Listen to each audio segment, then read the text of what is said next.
Hello बच्चों, आज हम लोग पढ़ेंगे इलेक्ट्रिसिटी और वैद्युत आवेश के बारे में। तो सबसे पहले समझते हैं कि आवेश आखिर होता क्या है।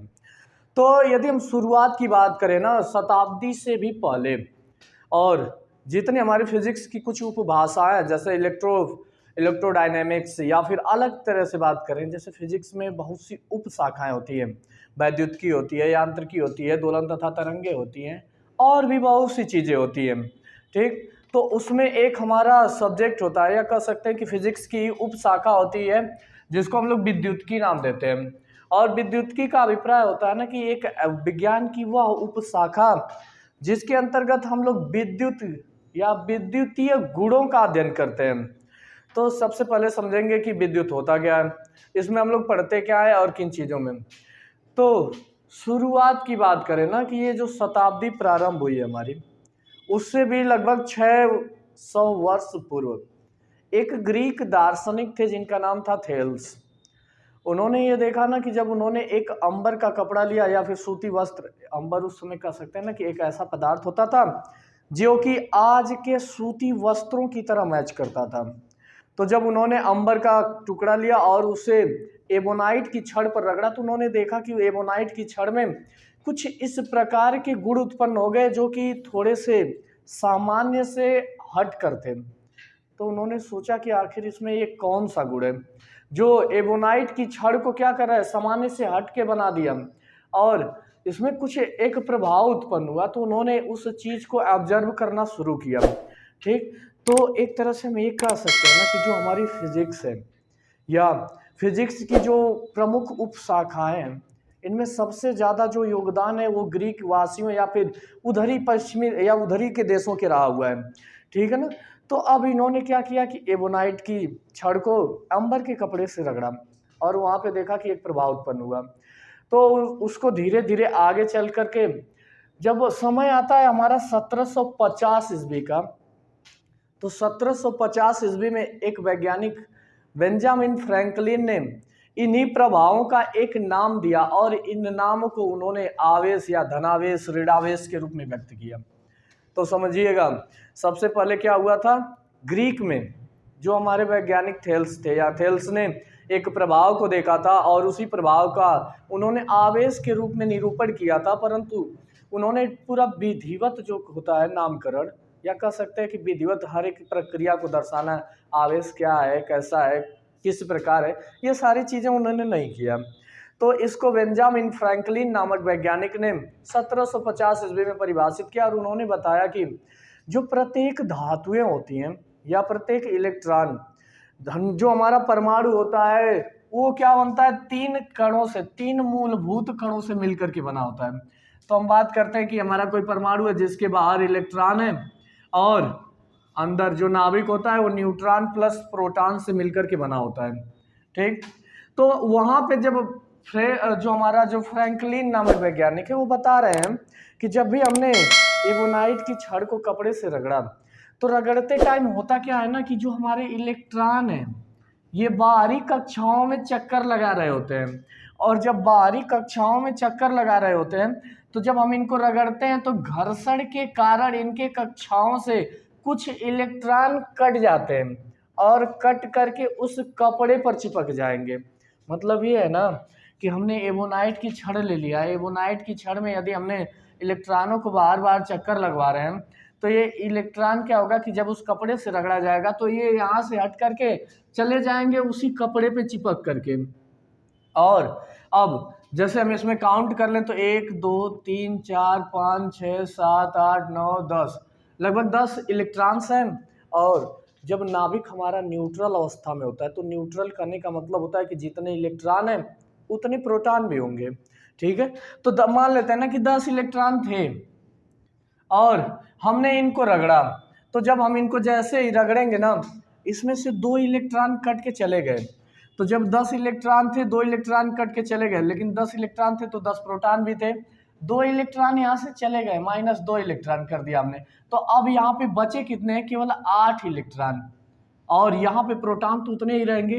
तो ये प्रोटॉनों की संख्या जो 2 ज़्यादा हो जाती है, और जब प्रोटॉन 2 ज़्यादा हो जाएंगे ना, तो ये थोड़े से जो प्रोटॉन, जैसे उस समय था कि 10 न्यूट्रॉन था, 10 प्रोटॉन था। तो ये दोनों आपस में एक दूसरे को न्यूट्रल कर दे रहे थे, इनका कोई प्रभाव नहीं हो रहा था, क्योंकि एक इलेक्ट्रॉन के पास 1.6 × 10⁻⁻19 कूलाम का आवेश होता है और एक प्रोटॉन के पास ठीक इतना ही लेकिन प्लस में होता है। तो ये प्लस माइनस आपस में न्यूट्रल हो जाते हैं। लेकिन 2 इलेक्ट्रॉनों के निकल जाने के बाद यहाँ केवल 8 ही इलेक्ट्रॉन बचे हैं, मतलब ये 8 प्रोटॉन को तो न्यूट्रल कर देंगे, लेकिन इसमें 2 प्रोटॉनों का जो प्रभाव है, जो चार्ज है ना, वो बढ़ जाता है नाभिक के पास। तो जब 2 प्रोटॉनों का चार्ज बढ़ जाता है तो इसकी वजह से नाभिक एक प्रकार की प्रभाव की उत्पत्ति कर देता है, ठीक है ना। जैसे देखिए इलेक्ट्रॉन और प्रोटॉनों से मिल करके बना था, जितने इलेक्ट्रॉन थे उतने प्रोटॉन थे। इलेक्ट्रॉन कुछ कट करके चले गए और जब इलेक्ट्रॉन चले गए ना तो फिर प्रोटॉनों की संख्या में वृद्धि हो गई, और जब संख्या में वृद्धि हो गई तो इलेक्ट्रॉन जितने रहेंगे उतने प्रोटॉनों को तो न्यूट्रल कर दिया। लेकिन जब प्रोटॉनों की संख्या अधिक हुई तो जो अधिक वाले प्रोटॉन थे, जैसे 2 प्रोटॉन अधिक थे, मतलब क्या है कि हमारा जो 1.6 × 10⁻⁻19 कूलाम आवेश एक पर होता है, इसमें गुणा 2 कर देंगे क्योंकि 2 प्रोटॉन है, तो इतने का प्रभाव है इस नाभिक पे उत्पन्न हो जाता है और इसी प्रभाव का नाम आवेश दिया जाता है, ठीक है ना। तो इसी चीज को हमारे वैज्ञानिक जो हमारे फ्रैंकलिन थे ना, इनको डिस्क्राइब किया। उन्होंने कहा कि हमारा इलेक्ट्रॉन कट के चला जाता है। अब सुनिए, यहाँ पे तो प्लस चार्ज निर्मित होगा इस नाभिक पे, लेकिन जो इलेक्ट्रॉन ले करके जाएगा, मतलब 2 इलेक्ट्रॉन अगर ले करके गया है ना, तो 2 गुणे इलेक्ट्रॉन पे भी कुछ प्रभाव होता है और इलेक्ट्रॉन पे प्रभाव होता है 1.6 × 10⁻⁻19 का, बशर्ते माइनस में होता है। तो यहाँ पे जो ये वाला प्रभाव है कि 10⁻⁻19 × 2, ये प्रभाव इलेक्ट्रॉन के साथ उस कपड़े पर चिपक कर चला गया जिस कपड़े से इसे रगड़ा गया था। मतलब यहाँ पे हुआ क्या कि प्रोटॉनों की संख्या में वृद्धि हो गई, इलेक्ट्रॉनों की संख्या में कमी हुई, लेकिन जिस माध्यम में ये चिपक कर गए वहां पर जब इलेक्ट्रॉन चिपक कर आया है तो मतलब क्या, इलेक्ट्रॉनों की संख्या में वृद्धि हो गई, तो ये बनेगा धनावेश, और ये जो इलेक्ट्रॉनों की संख्या में ग्रोथ हो गई वे बनेंगे ऋणावेश। इसी का नामकरण उन्होंने बेंजामिन फ्रैंकलिन ने 1750 ईस्वी में किया। उन्होंने बताया कि प्रत्येक जो परमाणु होता है वो 2 आवेशित कणों से मिलकर बना होता है, जिसमें 2 तरह के आवेशित कण होते हैं, एक होता है हमारा इलेक्ट्रॉन का और दूसरा होता है हमारा प्रोटॉन का। अगर हमें इनकी संख्या में डिसबैलेंस कर दें, मतलब इलेक्ट्रॉन की संख्या कम कर दें या ज़्यादा कर दें, प्रोटॉन की संख्या कम कर दें या ज़्यादा कर दें, तो उस नाभिक के पास एक प्रकार का प्रभाव उत्पन्न होता है और उसी प्रभाव को चार्ज कहा जाता है, ठीक। और जब चार्ज कहा जाता है ना, तो इसी चार्ज को हिंदी में आवेश बोलते हैं, ठीक है। तो हमारे क्या हुआ कि यहाँ पे प्रोटॉन और इलेक्ट्रॉन की संख्या में कमी या वृद्धि हुई, जिससे चार्ज का निर्माण हुआ। तो इसको समझते रहे। अब यहाँ पे याद रखने वाली बात ये है ना कि जो चार्ज होता है 2 टाइप्स का होता है, पहला पॉजिटिव, दूसरा निगेटिव। इसका जो नामकरण किया है वो 1750 में बेंजामिन फ्रैंकलिन ने किया है। तीसरा, इसको सबसे पहले यदि किसी ने इस प्रभाव की खोज की तो वो लगभग सदी प्रारंभ होने से भी 600 साल पहले थेल्स ने देखा था इन सब चीज़ों को। और थेल्स एक तरह से कह सकते हैं वैज्ञानिक भी थे, लेकिन प्रमुख रूप से दार्शनिक थे, ठीक है ना। अब यहाँ पे हमारा आवेश निर्मित किया जाता है। आवेश किससे बना? इलेक्ट्रॉनों की स्थिरता के और स्थिरता के कारण इलेक्ट्रॉन निकल के चला गया यहाँ से। तो जब इस नाभिक से इलेक्ट्रॉन निकल करके चला गया तो यहाँ पे इन्होंने धनावेश का निर्माण किया और जिसमें गया वहाँ पे उन्होंने ऋणावेश का निर्माण किया, ठीक। तो यहाँ से एक क्वांटीकरण सिद्धांत की भी उत्पत्ति होती है, ठीक ना। बोला जाता है कि किसी परिपथ में उत्पन्न आवेश उस परिपथ की इलेक्ट्रॉनों की अस्थिरता के कारण उत्पन्न होते हैं, या हम कह सकते हैं ना कि जो आवेश होता है वो इलेक्ट्रॉनों की उथल पुथल के कारण उत्पन्न होता है। अब देखिए, जैसे यहाँ से इलेक्ट्रॉन था, इलेक्ट्रॉन ये निकल के गया है धनावेश, जिसमें गया वो ऋणावेश। मतलब क्या है कि आवेश जो टोटल डिपेंड होता है वो ई पे होता है। यहीं से एक नियम आता है Q प्रोपोर्शनल टू ई, और प्रोपोर्शनल सिंबल हटाते हैं तो Q is equal to N into e, और इसी को बोलते हैं आवेशों का क्वांटीकरण सिद्धांत, ठीक है ना। जो कि आगे आएगा, अभी बताएंगे। पहले अब इसको आवेश को समझिए। आवेश एक प्रकार का ऐसा प्रभाव जो नाभिक में इलेक्ट्रॉनों की स्थिरता के कारण उत्पन्न होता है और यह विद्युतीय तथा चुंबकीय गुणों से लैस होता है।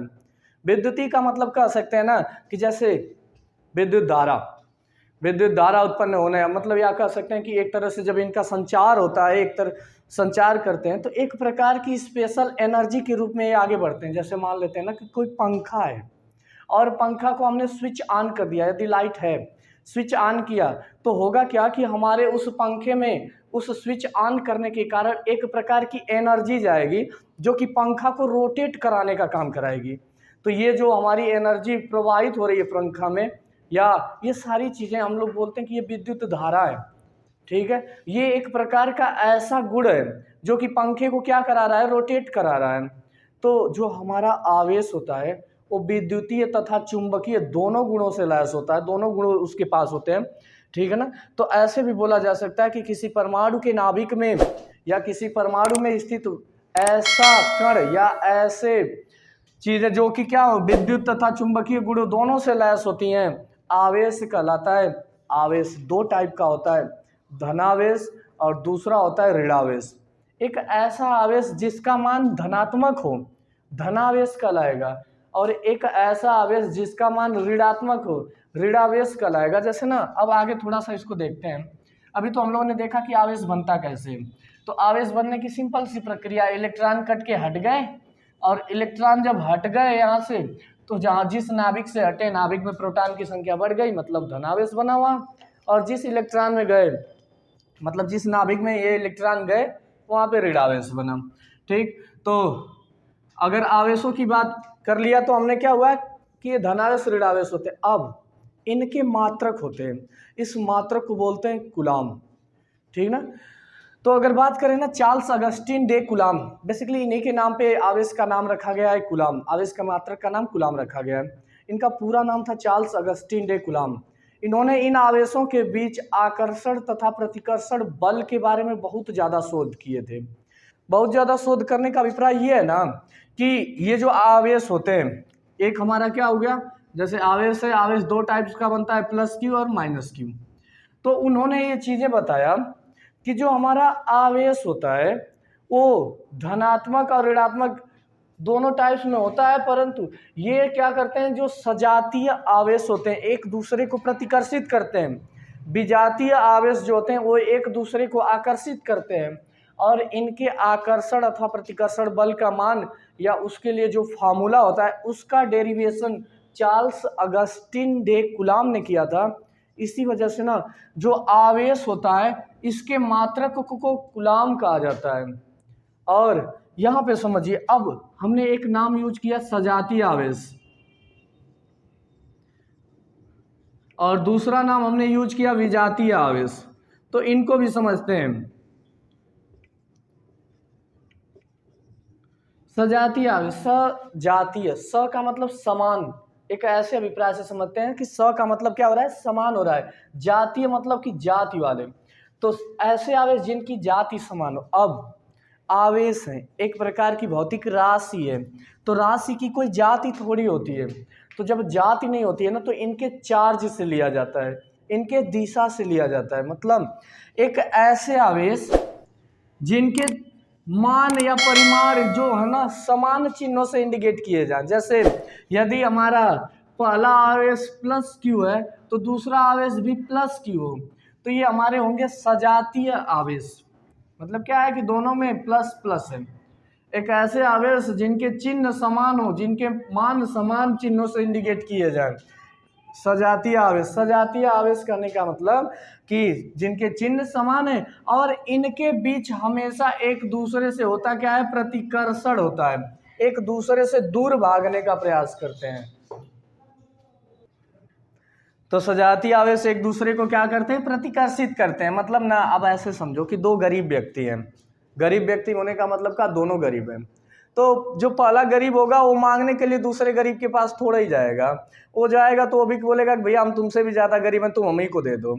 ठीक है, तो इस रीजन के कारण ना ये लोग आपस में ऐसे समझो कि दो इनके ना मेन कॉन्सेप्ट ये होता है ना कि ये जिन कणों से निगमित होते हैं, या हम कह सकते हैं ना कि प्लस प्लस कहने का मतलब ये है ना कि प्लस क्यू और प्लस क्यू कहने का मतलब ये है कि जो नाभिक में 10 प्रोटॉन था तो इलेक्ट्रॉन की संख्या कम है, 9 इलेक्ट्रॉन ही है। तो अब इसमें भी 9 इलेक्ट्रॉन मान लेते हैं और इसको मान लेते हैं कि 12 प्रोटॉन था, इस समय 11 इलेक्ट्रॉन है। तो दोनों में इलेक्ट्रॉन की कमी है, ये दोनों आपस में एक दूसरे को न्यूट्रल नहीं कर सकते हैं। ये इनके पास जाएंगे, एक ऐसे तत्व के पास जाएंगे जिसके पास 13 इलेक्ट्रॉन हो और 12 प्रोटॉन हो, ताकि हो क्या कि यहाँ का एक इलेक्ट्रॉन निकल के भग जाएगा इनके साथ, ये भी 10 इलेक्ट्रॉन 10 प्रोटॉन न्यूट्रल और ये भी 12 इलेक्ट्रॉन 12 प्रोटॉन न्यूट्रल। तो एक दूसरे का मेन कारण यहाँ पे समझो कि ये आकर्षण और प्रतिकर्षण करने का जो मेन रीजन होता है वो ये होता है कि ये एक दूसरे को हमेशा न्यूट्रल करना चाहते हैं। जैसे मान लेते हैं ना कि बैठ के पढ़ रहे हो और पढ़ते टाइम खूब भूख लग जाए, तो हमेशा किचन की ओर देखोगे कि क्या बन रहा है, कुछ खुशबू बड़ी अच्छी सी आ रही है, क्या चीज़ है, मिल जाता तो मज़ा आ जाता पढ़ने में, ठीक है ना। तो ऐसे ही इन लोगों का भी समझो कि ये भूखे हैं ना तो ये खाने की तलाश में जाएंगे, दूसरे भूखे वाले व्यक्ति के पास नहीं जाएंगे, ठीक। और ये आपस में एक दूसरे को न्यूट्रल करना फेज होता है इनका। विजातीय आवेश, विजातीय आवेश करने का मतलब होता है ना कि वी मतलब होता है विमुख, विपरीत, जातीय मतलब जाति वाले। तो ऐसे आवेश जिनकी जाति क्या हो, विपरीत होती है, जैसे एक प्लस क्यू हो गया तो दूसरा हमारा क्या हो जाए, माइनस क्यू। अब प्लस क्यू कहने का मतलब ये है ना कि नाभिक में प्रोटॉन अधिक हैं। जैसे में अगर हम मान लेते हैं ना कि 12 प्रोटॉन थे तो 11 इलेक्ट्रॉन ही हैं। माइनस क्यू कहने का मतलब ये हो गया ना कि यदि 13 प्रोटॉन थे तो इलेक्ट्रॉन अधिक है, क्योंकि माइनस वाला प्रभाव ज़्यादा है, यानी 14 इलेक्ट्रॉन है। अब होगा क्या कि ये जब इनके पास जाएंगे तो ये बड़े स्वेच्छा से बोलेंगे कि एक इलेक्ट्रॉन लेकर के भग जाओ, हम भी लेके परेशान है, घूम रहे हैं। तो एक इलेक्ट्रॉन ये फटाक से इनको देंगे, ये भी हो गए 12 इलेक्ट्रॉन 12 प्रोटॉन और ये भी हो गए 13 इलेक्ट्रॉन 13 प्रोटॉन, ये भी न्यूट्रल ये भी न्यूट्रल, क्योंकि संख्या क्या हो गई, समान हो गई। एक दूसरे को हमेशा न्यूट्रल करना चाहते हैं। यही रीजन है कि जो तड़ित होती है, जो विद्युत होती है ना, हमेशा पृथ्वी के गर्भ में जाना चाहती है, हमेशा ऊपर से नीचे की डायरेक्शन में आती है, क्योंकि हमारे पृथ्वी का विभव शून्य है। और जब विभव शून्य है ना तो एक उच्च विभव वाली चाहेगी कि हम अपने आप को न्यूट्रल कर लें, ठीक है। और जब अपने आप को न्यूट्रल करना चाहेगी तो शून्य करना चाहेगी विभव को। तो अभी पहले यहाँ पर समझते हैं कि जो सजातीय आवेश होते हैं एक दूसरे को प्रतिकर्षित करते हैं। रीजन यही है कि इनमें भी इलेक्ट्रॉन की कमी है, इनमें भी इलेक्ट्रॉन की कमी है, तो ये आपस में दूर दूर भागते हैं। विजातीय आवेश एक दूसरे को आकर्षित करते हैं, क्योंकि इनमें इलेक्ट्रॉन की अधिकता, इनमें इलेक्ट्रॉन की अधिकता है क्योंकि माइनस प्रभाव, इनमें इलेक्ट्रॉन की कमी है, तो ये दूसरों के आपस में साझा करके अपने आप को न्यूट्रल कर लेंगे, ठीक है। अब थोड़ा सा जब हम इसके भी और आगे बढ़ते हैं ना, तो ये आवेश जब किसी मार्ग में, या ऐसे कर सकते हैं कि किसी मार्ग में इनको प्रवाहित करना होता है, विद्युतमय बनाना होता है, या आवेशों का निर्माण करना होता है, तो उसके लिए ना 3 विधियां प्रमुख होती हैं, होती कई हैं लेकिन 3 प्रमुख हैं। तो इसको बोला जाता है ना कि आवेशन की विधियां। किसी परिपथ को, आवेश समझ में आया होगा। अब आवेशन की विधियां समझते हैं कि किसी परिपथ को आवेशित कैसे किया जाता है। तो उसको ऐसे समझिए ना कि हम क्या करते हैं कि परिपथ में सबसे पहले जो हमारी विधि होती है वो होती है घर्षण द्वारा, क्योंकि सबसे प्रारंभ में या कह सकते हैं कि प्राचीन काल में इसी विधि की खोज की गई थी, और ये विधि है घर्षण द्वारा। तो घर्षण की सिंपल सा कॉन्सेप्ट है कि वैसे कोई हमारा नाभिक है और इसके पास 10 प्रोटॉन है, इलेक्ट्रॉन भी 10 है, ऐसे बना देते हैं 10 इलेक्ट्रॉन, ठीक है ना, हो जाएंगे लगभग। तो 10 इलेक्ट्रॉन हो गए, 10 प्रोटॉन हो गए। क्या किया हमने, इनको रगड़ा और इधर उधर से एक एक इलेक्ट्रॉन गायब कर दिया, मतलब 2 इलेक्ट्रॉनों की कमी कर दिया। अब हो गया क्या, 8 इलेक्ट्रॉन। 8 इलेक्ट्रॉन जैसे ही प्रोटॉनों की संख्या अधिक, तुरंत ये आवेशित हो गए, ठीक ना। तो एक माध्यम को हमने क्या किया कि रगड़ रगड़ के आवेशित कर दिया, यानी घर्षण विधि द्वारा आवेशित कर दिया।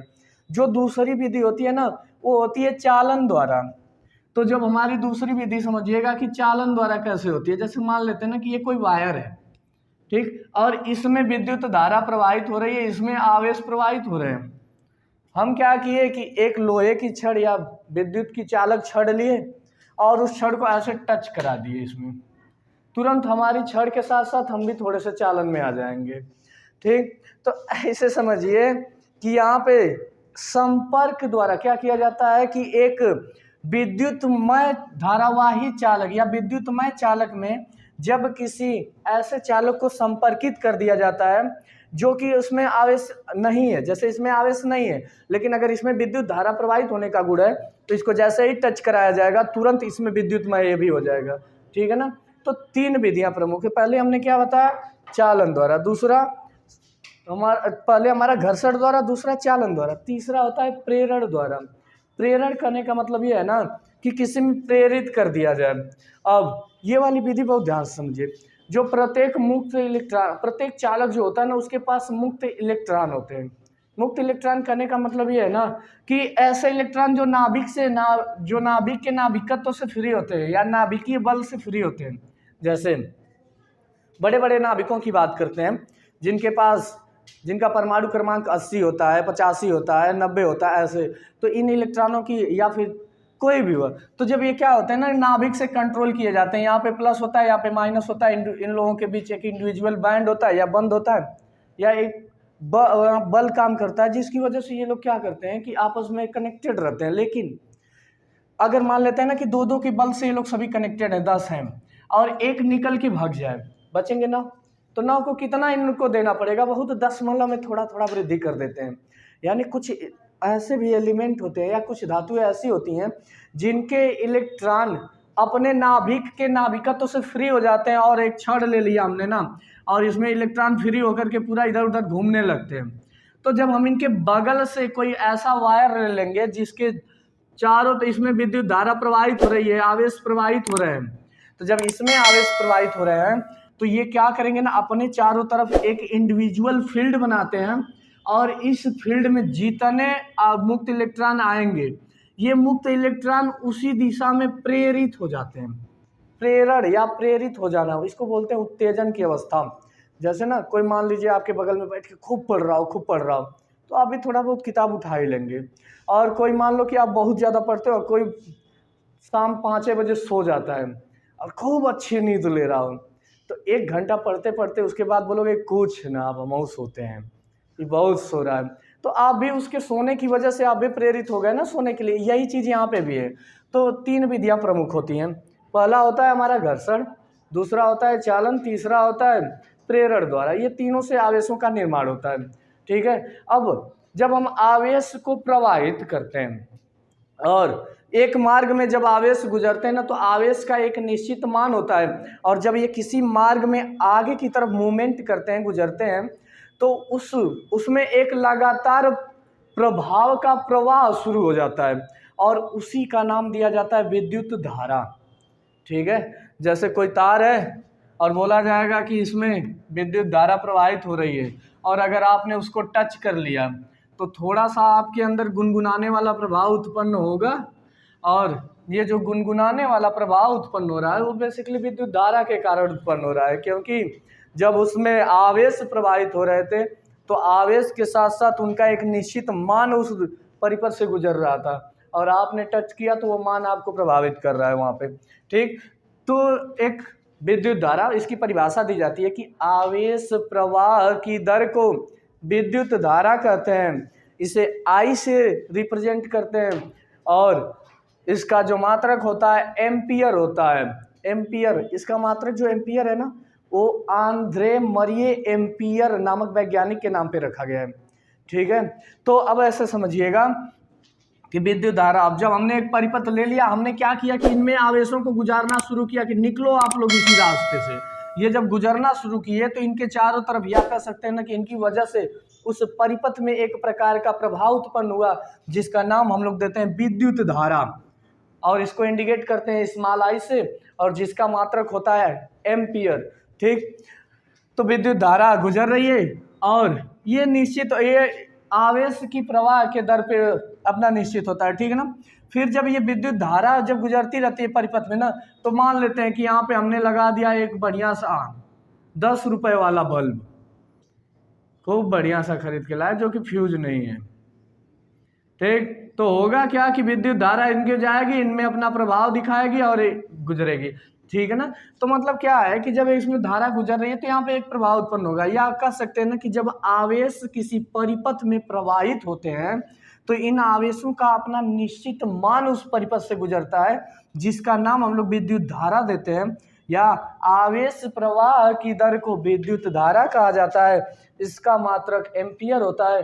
और जब हम लोग आगे पढ़ेंगे ना थोड़ा सा बीमा के रूप में, तो वहाँ पे बीमा जो होती है इसकी ए से इंडिकेट की जाती है, कैपिटल ए से। ठीक है।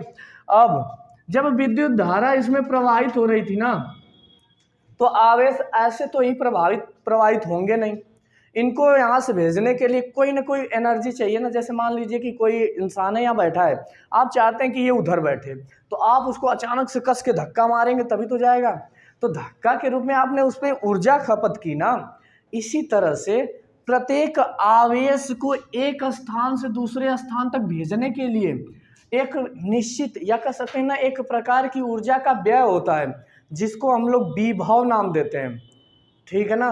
तो विभव को ऐसे समझिएगा कि विभव क्या होता है, आवेश को स्थानांतरित कराने के लिए उत्तरदायी होता है। मतलब किसी आवेश को यदि हम दे देना कि ये लो 50 का विभव, बेचारा फुर्र से भगेगा वहां से। किसी को हम दे दिए कि 2 का विभव लो, खूब टेकते टेकते धीरे धीरे जाएगा। ठीक। तो विभव ऐसे समझिएगा कि विभव क्या हो रहा है कि आवेश को एक स्थान से दूसरे स्थान तक स्थानांतरित कराता है। अब विभव की जो परिभाषा होती है वो ये होती है कि अनंत से किसी निश्चित बिंदु तक किसी आवेश को लाने में किया गया कार्य, अनंत से किसी निश्चित बिंदु तक किसी आवेश को या किसी एकांक आवेश को लाने में किया गया कार्य उस परिपथ के सिरों के बीच का विभव कहलाता है। ठीक है ना। अनंत से किसी एकांक आवेश को एक निश्चित बिंदु तक जब लाया जाता है तो उसे ही किया गया, उस परिपथ में जितना काम किया जाएगा। जैसे ये हमारा कोई आवेश मान लेते हैं, इसको हमने रखा कहीं अनंत पे, और जब हम अनंत से इनको उठाए और लेकर आए, पर अनंत का मतलब होता है ना कि जिसका अंत ही ना हो। ठीक है ना। हमेशा याद रखिएगा कि अनंत का अंत नहीं होता है, बस एक इमेजिनेशन कर रहा हूँ, आपको बता रहा हूँ कि अगर हमने अनंत कहीं पे है, वहां से हमने इनको उठाया, एकांक आवेश का मान 1 होना चाहिए। एकांक का मतलब होता है 1 प्लस अंक, ऐसा मान किसी भी भौतिक राशि का एकांक हो सकता है।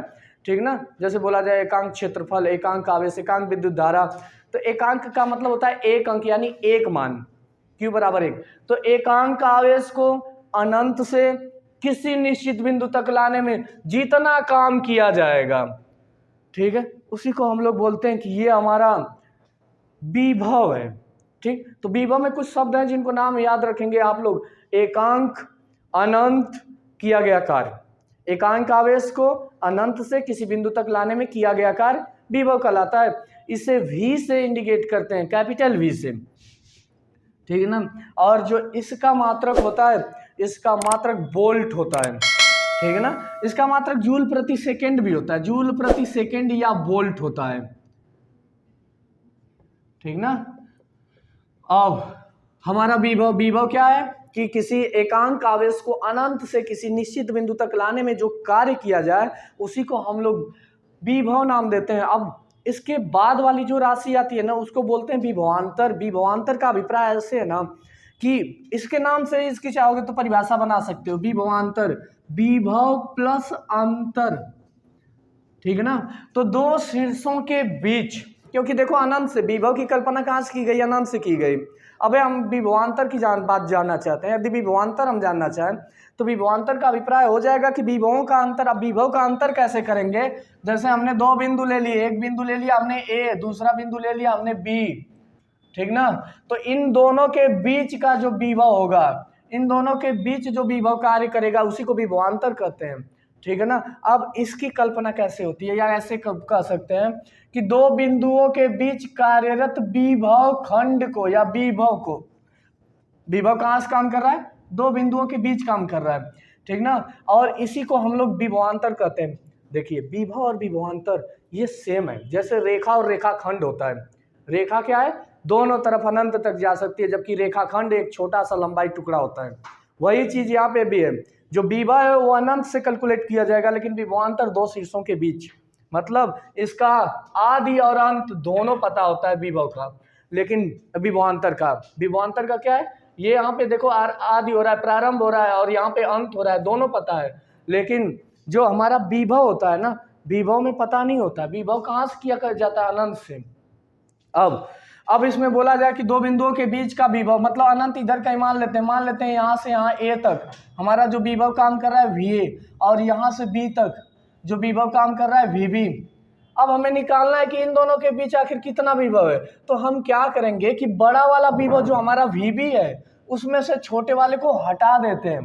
तो हटाएंगे जब, तो डेल्टा V बराबर क्या हमने किया कि VB माइनस VA, ये हमारा क्या है, विभवांतर है, दो बिंदुओं के बीच के विभवों का अंतर है, ठीक है ना। और जब दो बिंदुओं के बीच के विभवों का अंतर है तो ये कहीं ना कहीं विभव का ही एक छोटा सा टुकड़ा है।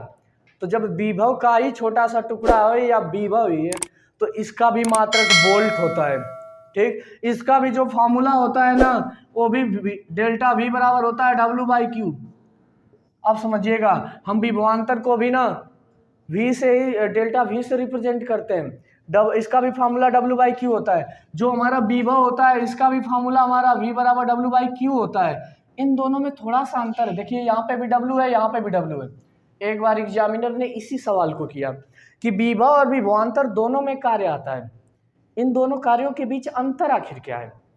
यहाँ पे भी W, यहाँ पे भी W, तो ऐसे समझेंगे ना, ये वाला जो कार्य है ना वो किसी एकांक आवेश को अनंत से ला करके किया गया है। मतलब ये जो हमारा W लिखा गया है वो किसी आवेश पे एकांक अनंत से लाने में किया गया कार्य है, जबकि ये वाला कार्य बहुत छोटा है, दो शीर्षों के बीच है या दो बिंदुओं के बीच का कार्य है, ठीक है ना। ये वाला कार्य कहाँ से है, अनंत से है, और ये वाला कहाँ से है, दो बिंदुओं के बीच का कार्य है, ठीक। और एकांक आवेश होना चाहिए। उसके बाद हमारा क्या है, अगर यहीं से देखें कि Q बराबर 1 कर दें तो V बराबर हो जाएगा W। मतलब एकांक आवेश को अनंत से लाने में जो किया गया कार्य होगा वही विभव कहलाएगा, ठीक ना। तो अब विभव और विभवांतर दोनों, विभव क्या होता है, अनंत से लाने में किया गया कार्य एकांक आवेश पर। विभवांतर क्या होता है कि दो निश्चित बिंदुओं के बीच एकांक आवेश के स्थानांतरण में किया गया कार्य विभवांतर कहलाता है। इसका भी मात्रक वोल्ट होता है, उसका भी मात्रक वोल्ट होता है। अब जब आवेश एक स्थान से दूसरे स्थान तक जा रहा था ना तो ऐसा नहीं कि उसका विरोध नहीं होगा। अब कभी भी स्थानांतरण होता है, जैसे हम ही लोग अगर जा रहे हैं तो वायु हमारा विरोध करेगी। ये तो माध्यम में चल रहे हैं, ये तो एक तार में चल रहे हैं, जो आवेश है वो कहाँ चल रहा है, एक तार में चल रहा है। तो जब तार में किसी भी चालक पदार्थ में जब आवेशों को प्रवाहित किया जाता है ना, आवेश गुजारे जाते हैं, तो वो तार के जो छोटे छोटे कण होते हैं, जो छोटे छोटे पार्टिसिपेंट होते हैं, वो क्या करते हैं ना, उन आवेशों का विरोध करते हैं। और जब उन आवेशों का ये विरोध करते हैं तो इसी विरोध को प्रतिरोध नाम दिया जाता है, ठीक है ना। तो किसी आवेश के प्रवाह में चालक द्वारा उत्पन्न किया जाने वाला अवरोध प्रतिरोध कहलाता है, जिसका मात्रक ओम होता है, ठीक है ना। जॉर्ज साइमन ओम ये पूरा वैज्ञानिक थे जिन्होंने एक नियम व्यक्त किया था, और इन्होंने नियम ये दिया था ना कि जो हमारी परिपथ में प्रवाहित होने वाली धारा होती है, मतलब ये है ना कि किसी परिपथ में यदि धारा को हम भेज रहे हैं तो जो धारा होती है उस परिपथ में बहने वाले विभव के अनुक्रमानुपाती होती है। मतलब ये है ना कि यदि हम विभव को ज़्यादा देंगे तो आवेश ज़्यादा गुजरेंगे, और जब ज़्यादा आवेश गुजरेंगे तो धारा का मान क्या हो जाएगा, ज़्यादा हो जाता है। V प्रोपोर्शनल टू I ओम ने कहा है, ओम नियम, यही हमारा ओम नियम है। उन्होंने कहा है कि V प्रोपोर्शनल टू I होता है, मतलब आप किसी परिपथ को यदि ज़्यादा विभव दे रहे हैं तो ज़्यादा धारा उत्पन्न होगी, आवेश ज़्यादा प्रवाहित होंगे, मतलब धारा का मान बढ़ जाएगा। कम दे रहे हैं तो कम उत्पन्न होगी। लेकिन यहाँ पे जो प्रोपोर्शनल सिंबल उन्होंने हटाया और बोला कि यहाँ पे एक कांस्टेंट जुड़ेगा जिसे R से इंडिकेट करेंगे, यही रेजिस्टेंस या प्रतिरोध होता है जो कि तार के अवरोध को व्यक्त करता है, कि मतलब जो हमारा तार है इतने का अवरोध करेगा, ठीक है ना। तो हमने आज आप लोगों को क्या सिखाया, आवेश, विद्युत धारा, विभव, विभवांतर और थोड़ा सा प्रतिरोध के बारे में, ठीक है। तो आगे अगली वीडियो में